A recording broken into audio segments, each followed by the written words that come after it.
सुप्रसिद्ध राजज्योतिषांत्रिक श्री माधव गुरुजी यांचा खास उपक्रम चिंतन, सत्संग आणि साधना. मुखं करोति वाचाळं पंगुलंघयिते गिरी यत्कृपातमहं वन्दे परमानंदमाधवं. श्री सच्चिदानंद सद्गुरु श्री साईनाथ महाराज की जय. ओम साईराम.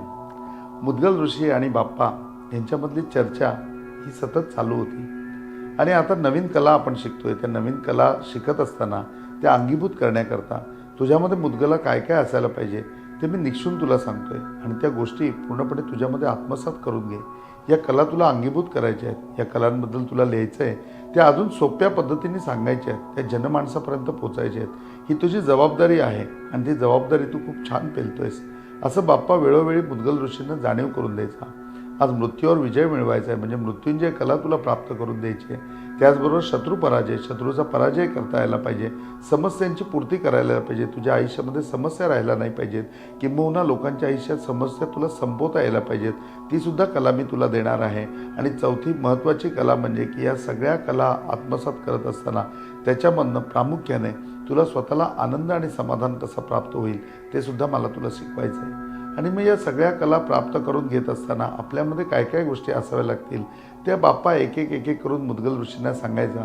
कधी त्यांची परीक्षा घ्यायचा, कधी त्यांना प्रश्न विचारायचा आणि कधी मग स्वतःच प्रत्येक गोष्टीमध्ये आख्यान सांगायचा, जे ऐकून मुद्गल ऋषींना फार आनंद व्हायचा आणि मग त्याच्यामधनं ते आणखीन सोपं करून त्यांना कळायचं. आज बाप्पाने सांगितलं की मुद्गला बघ, शत्रूचा पराजय करण्याकरता ही एक मोठी कला आहे की ज्याच्यामध्ये शत्रूचा पराजय करता यायला पाहिजे. त्याचबरोबर मृत्यू जरी आपल्यासमोर उभा ठाकला तरी त्या मृत्यूवरती, त्या काळावरती तुला विजय मिळवता यायला पाहिजे, समस्यांची पूर्ती करता यायला पाहिजे आणि विघ्न हाता, जसं माझं नाव आहे त्याप्रमाणे विघ्न हरण तुला करता यायला पाहिजे. तुला विघ्न संपवता यायला पाहिजे आणि विघ्न नुसतं संपवून आयुष्यामध्ये आनंद आणि समाधान प्राप्त करता यायला पाहिजे. मुद्गल या सगळ्याची मेक माहिती का कशामध्ये आहे? हे सगळं जगामध्ये हे सगळं घडवत असताना ब्रह्मदेवानी हे सगळं कुठल्या एका गोष्टीशी बांधलेलं आहे. मुद्गल ऋषींनी खूप विचार केला. मुद्गल ऋषींनी बरेच साऱ्या गोष्टी सांगितल्या की कधी निसर्गाशी बांधलेलं आहे, कधी देवाशी बांधलेलं आहे, कधी ह्या कधी त्या, अशा अनेक गोष्टी त्यांनी सांगितल्या. परंतु बाप्पा म्हणलं नाही मुद्गला, हे सगळं जाळं विणत असताना ना जो धागा आहे ना तो धागा धर्माचा आहे. तू पहिला धर्म समजून घे. धर्म तुला समजला तर सगळ्या गोष्टी तुला पूर्णपणे समजतील. मग धर्माची व्याख्या काय? मग धर्माची व्याख्या करत असताना मुद्गल ऋषी त्या ठिकाणी म्हणले की बाप्पा, धर्म म्हणजे तो जो सगळ्यांचं कल्याण करतो. मुद्गला अगदी बरोबर आहे. जो सगळ्यांचं कल्याण करतो ना तोच खरा धर्म. परंतु हा खरा धर्म होत असताना समाजाला आधार देण्याचं जे काम असतं ते आधार देणारा सुद्धा धर्मच असतो. जो समाजाला आधार देतो, जो समाजाला अभ्युदय करतो आणि जो समाजाचं कल्याण करतो, या तिन्ही गोष्टी जो पूर्णपणे प्राप्त करून देतो, तो प्राप्त करून देणारी वस्तू, तो प्राप्त करून देणारी प्रकृती म्हणजे धर्म होय. बाप्पांनी धर्माबद्दल आज बोलताना मुद्गल ऋषींना खूप भरून आलं. मुद्गल ऋषी म्हणले की बाप्पा, या धर्माचं आपण 100% पालन करायला पाहिजे. आपण प्रत्येकाने त्या धर्माचं पालन करतच असतो. परंतु बाप्पा, या धर्माचं पालन करत असताना आपल्याला काय प्राप्ती होते? कसा प्रजेला आधार होतो? कसा प्रजेचं कल्याण करतं? कशी प्रजा अभ्युदय होते? आणि मला मृत्यूवर विजय मिळवायचा आहे तर मला निश्चितपणे आता धर्म समजला पाहिजे. धर्माचे प्रकार मला समजले पाहिजेत आणि धर्माचं माझ्या आयुष्यामधलं स्थान मला समजायला पाहिजे. तर निश्चितपणे बाप्पा ते बळ माझ्यामध्ये येईल. बाप्पा म्हणलं अगदी बरोबर मुद्गला. बघ, धर्मामुळे ना 10 गोष्टींची पूर्णपणे प्राप्ती होते.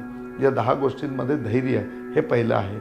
धैर्य, क्षमा, शांती, त्याच्याबरोबर मनोविग्रह, इंद्रिय विग्रह, विद्या, सत्य, धारणा शक्ती, या सगळ्या गोष्टी तुला कशामुळे प्राप्त होतात? तर ह्या एकट्या धर्मामुळे प्राप्त होतात. सत्य आणि धर्म हे दोघं एकमेकाला पाठीला पाठ लावून असतात. जेव्हा तुझ्याकडे धर्म येतो ना तेव्हा मुद्गला सत्य पण तुझ्या प्रकारे येतं. मग बाप्पा, धर्माचे अनेक प्रकार आहेत, त्या अनेक प्रकारांमध्ये धर्म आहे का?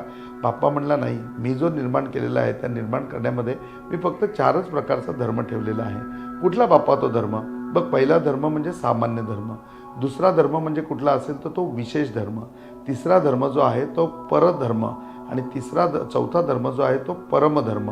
अशा 4च प्रकारामध्ये मी त्याचं डिवायडेशन केलेलं आहे. असे 4च धर्म मी निर्माण केलेले आहेत. मग बाप्पा सामान्य धर्म म्हणून काय? मग सामान्य धर्माच्या सगळ्या गोष्टी बाप्पा मुद्गल ऋषींना सांगायला लागला. जसं सामान्य धर्म म्हणजे की जो आपल्याला शाळेमध्ये शिकवला जातो. शाळेमध्ये शिकवलं जातो त्यावेळेला आपल्याला एटिकेट मॅनर्स शिकवले जातात.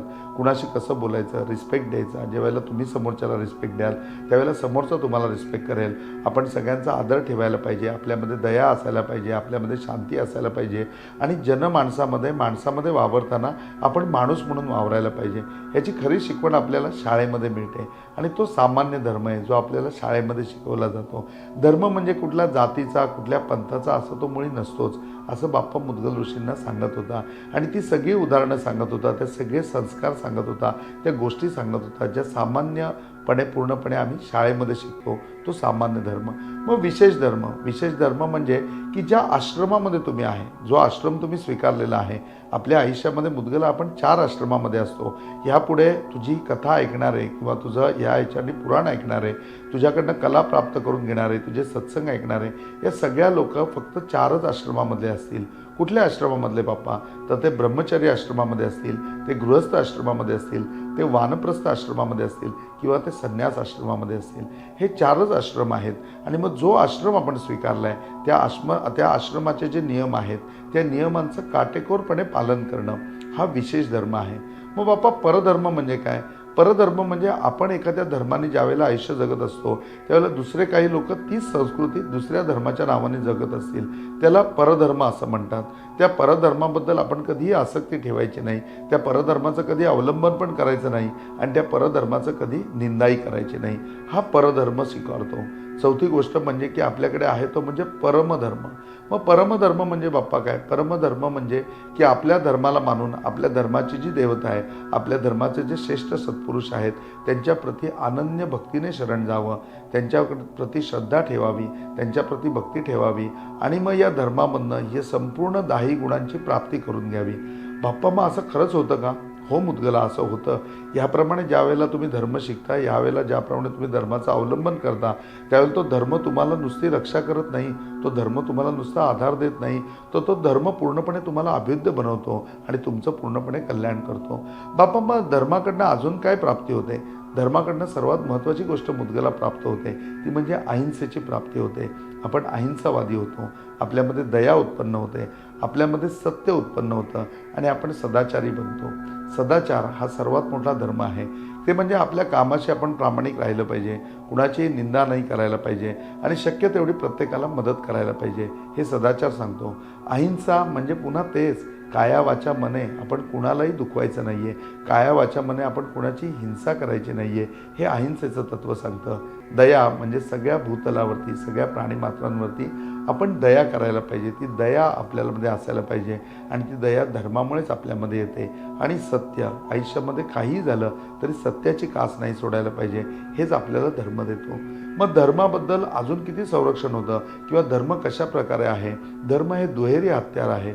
धर्म तुमचं संरक्षण पण करू शकतो आणि अधर्म तुम्ही करायला लागलात तर तो धर्म तुम्हाला संपवू शकतो.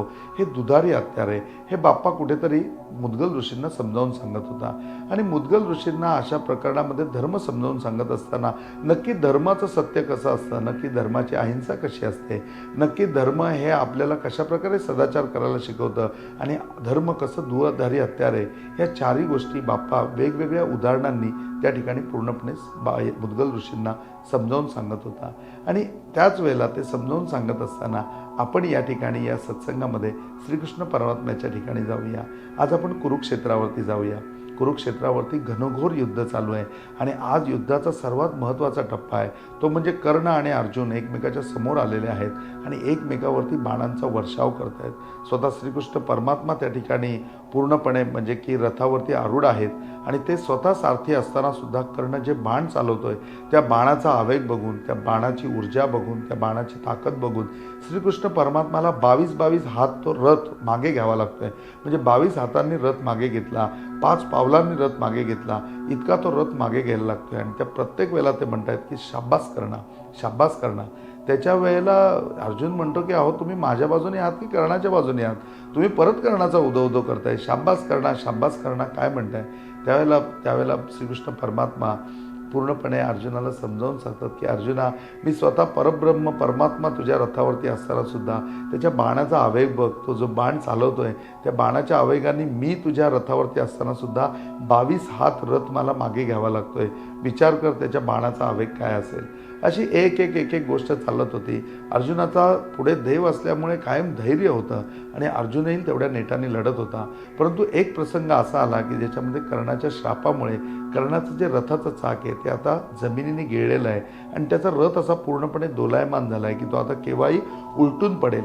त्याचे घोडे भयभीत झालेत आणि अशा वेळेला जर आपल्या हातामध्ये रथ नसेल तर आपल्याला युद्ध करता येणार नाही. या भावनेने तो खाली उतरला आहे आणि खाली उतरलेला असताना त्याच्या हातामध्ये आत्ता शस्त्र नाही आहे. हे बघून देव त्यावेळेला अर्जुनाला सांगतात, अर्जुना तू आता बाण चालव.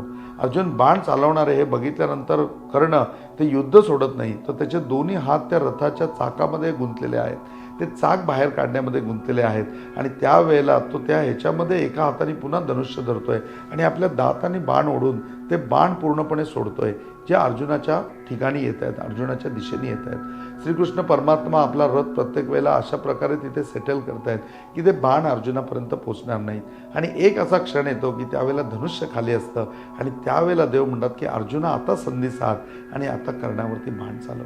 आणि अर्जुनाने तो बाण चालवलेला आहे, जो बाण पूर्णपणे कर्णाच्या हृदयाला लागलेला आहे आणि आता ती परिस्थिती आलेली आहे की आता कर्ण पूर्णपणे घायाळ झालेला आहे आणि घायाळ अवस्थेमध्ये ते रथाचं चाक बाहेर निघत नाही आहे.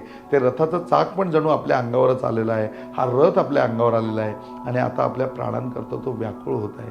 त्यावेळेला भगवान श्रीकृष्णांनी बघितलंय की कर्णाचा आता अंत कालावधी आहे आणि तो अंत कालावधी असताना श्रीकृष्ण परमात्मा स्वतः अर्जुनाला घेऊन त्या ठिकाणी जातात आणि म्हणतात की आता तू चल आणि त्या ठिकाणी बघ. त्या ठिकाणी ज्यावेळेला कर्णाच्या ठिकाणी येतात त्यावेळेला कर्ण एक महत्त्वाचा प्रश्न भगवान श्रीकृष्णांना विचारतो आणि भगवान श्रीकृष्णांना म्हणतो की हे युद्ध धर्माने चाललेलं आहे का. आत्ता ज्यावेळेला मी निशस्त्र होतो ते निशस्त्र होत असताना अर्जुनाने माझ्यावरती बाण चालवलेला आहे, हा बाण चालवणं धर्माच्या दृष्टिकोनातून योग्य आहे का, या प्रश्नाचं तुम्ही मला उत्तर द्या. मी तो बाण स्वीकार केलेला आहे, माझा मृत्यू मी मान्य केलेला आहे, आणखीन काही क्षणामध्ये माझे प्राण राहणार नाहीत, मी पूर्णपणे मृत्युमुखी पडलेला असेल, पण धर्माने मला या गोष्टीचं उत्तर द्या. त्यावेळेला श्रीकृष्ण परमात्मा हसतात आणि त्यावेळेला त्याला म्हणतात, अरे राधेय सुता, बघा किती सुंदर हाक मारलेली आहे. त्यावेळेला कर्णाला हाक मारताना राधेय सुत म्हणलेलं आहे. महाभारतामध्ये 2 राधेय आहेत. एक राधेय सर्वात श्रीकृष्ण परमात्मा आहे की ज्यांच्याकडे राधा होती म्हणून त्यांना राधेय म्हणलं जातं आणि दुसरं कर्ण की त्याच्या आईचं नाव पण राधेय होतं म्हणून त्याला राधेय सूत म्हणलं जातं. तोही राधेय आणि हाही राधेय.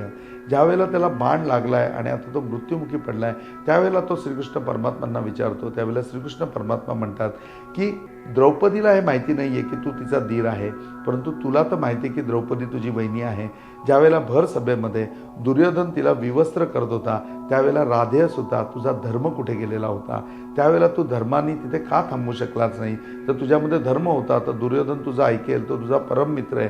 तुझा मित्र धर्म वापरून तुझा धीर म्हणून तुझ्या वहिनीचं रक्षण करणं हे तुझं कर्तव्य नव्हतं का, आणि तुझ्या कर्तव्याला धरून तू हे कर्म करायला पाहिजे नव्हतं का, आणि हे कर्म जर तू केलं असतंस तर तू धर्माने वागला असतास आणि तो धर्माने तुझी आत्ता साथ दिली असती की तुझ्या हातामध्ये शस्त्र नसताना तुझ्यावरती कोणीही बाण चालवला नसता.